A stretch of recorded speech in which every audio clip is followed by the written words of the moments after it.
हमारे देश की आज़ादी में वीर पुरुषों ने तो बढ़ चढ़कर हिस्सा लिया ही था, मगर हमारे देश की महिलाएं भी कम न थीं। अंग्रेजी हुकूमत की ईंट से ईंट बजाने में हमारी महिलाओं ने भी कोई कसर नहीं छोड़ी थी। देश में एक से बढ़कर एक ऐसी महिला क्रांतिकारियों ने जन्म लिया जिनकी वीर गाथाएं सुन उनके सम्मान में हमारा सिर झुक जाए। मगर समय के साथ इतिहास के पन्नों में शामिल ये नाम धूमिल होते चले गए। इसी वजह से आजादी के इस 73वें बरस में लल्लूराम.com एक खास सीरीज लाया है। इस सीरीज का नाम है वीरांगना। इस सीरीज में हम आपको उन भूली बिसरी महिला क्रांतिकारियों के बारे में बताएंगे जिन्हें इतिहास के पन्नों ने भुला दिया।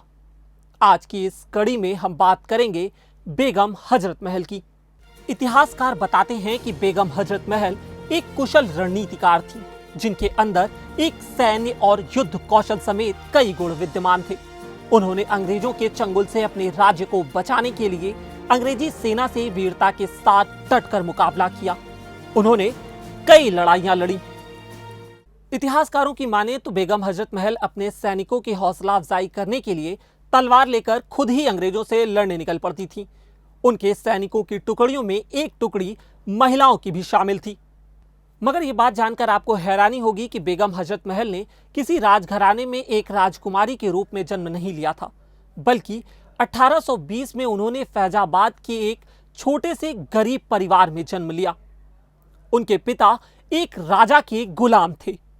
बेगम हजरत महल के बचपन का नाम मोहम्मदी खातून था। बेगम हजरत महल की परिवार की दयनीय हालत इतनी खराब थी कि उनके पिता उनका पेट भी नहीं पाल सकते थे और उनके पिता ने उन्हें बेच दिया, जहां से बेगम को लखनऊ के शाही हरम में खावासीन के तौर पर शामिल किया गया। दरअसल में हुआ कुछ यूं कि वहीं पर नवाब वाजिद अली शाह की नजर खातून पर पड़ी और उन्होंने इस खातून को अपनी शाही हरम में शामिल कर लिया। और उसके कुछ ही दिनों बाद नवाब वाजिद अली शाह ने मोहम्मदी खातून यानी कि बेगम हजरत महल से निकाह कर लिया।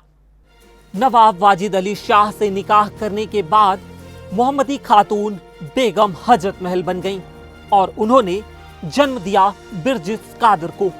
उसी दरमियान 1856 ईस्वी में ब्रिटिश ईस्ट इंडिया कंपनी ने अवध के नवाब वाजिद अली शाह के अवध राज्य पर कब्जा कर लिया और नवाब वाजिद अली शाह को बंदी बनाकर कोलकाता भेज दिया। मुश्किल से बेगम हजरत महल की जिंदगी में खुशियां आई ही थीं कि अंग्रेजी हुकूमत ने उनके पति को गिरफ्तार करके कोलकाता भेज दिया था। मगर फिर भी बेगम हजरत महल ने हार नहीं मानी। उन्होंने अंग्रेजों से लड़ने का साहस किया। उन्होंने अपने नाबालिग बेटे को अवध का राजा घोषित कर खुद ही युद्ध के मैदान में उतर गईं। बेगम हजरत महल ने अपने नाबालिग बेटे बिरजिस कादर को 7 जुलाई 1857 ईस्वी से अवध के कुशल शासक के रूप में ब्रिटिश शासकों के खिलाफ चिंगारी लगाना शुरू कर दिया।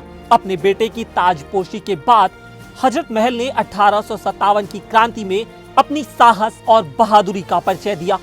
उन्होंने अवध के राज्य नागरिकों को अंग्रेजों के खिलाफ लड़ने के लिए प्रेरित किया। इतिहासकारों का ऐसा मानना है कि 1857 की इस लड़ाई में बेगम हजरत महल का साथ अन्य भी कई राजाओं ने दिया था, जिनमें राजा जय सिंह, राजा मान सिंह आदि शामिल थे। लखनऊ में बेगम हजरत महल ने अंग्रेजों को रेसिडेंसी में छुपाने की नौबत तक ला दी थी और लखनऊ के राजघराने पर कब्जा कर लिया था। कहते हैं कि 1857 में इनकी सेना ने अंग्रेजों के खिलाफ सबसे लंबी लड़ाई लड़ी थी। हालांकि जल्द ही बाद में अंग्रेजों ने अपने बेहतर युद्ध हथियार की बदौलत लखनऊ पर एक बार फिर कब्जा कर लिया, जिसके कारण बेगम हजरत महल को लखनऊ छोड़ना पड़ा। मगर फिर भी बेगम हजरत महल ने हार नहीं मानी। लखनऊ छोड़ने के बाद भी उन्होंने फैजाबाद के मौलवी अहमदुल्लाह के साथ मिलकर अंग्रेजी हुकूमत के खिलाफ अपने विद्रोह को जारी रखा और राजघराने से इतर अवध के जंगलों को बेगम ने अपना ठिकाना बनाया और अंग्रेजों के खिलाफ गोरिल्ला नीति से युद्ध लड़ना जारी रखा। उन्होंने अंग्रेजों की नाक में दम कर दिया, जिसके चलते अंग्रेजों को भारी नुकसान उठाना पड़ा। मगर एक वक्त के बाद जब अंग्रेजों ने दिल्ली पर कब्जा कर लिया तो उसी के साथ उन्होंने लखनऊ पर भी पूरी तरह से कब्जा कर लिया, जिसके चलते बेगम हजरत महल को अपने बेटे के साथ नेपाल जाना पड़ा। वहां उनके स्वाभिमान से प्रेरित होकर नेपाल के राजा राणा जंग बहादुर ने उन्हें पनाह दी। इतिहासकार कहते हैं कि उसके बाद उन्होंने अपना सारा जीवन नेपाल के काठमांडू में ही काटा। 1887 को उन्होंने काठमांडू में ही अपनी आखिरी सांसें ली। वहीं की मिट्टी में उन्हें हमेशा के लिए सुपुर्दे खाक कर दिया गया।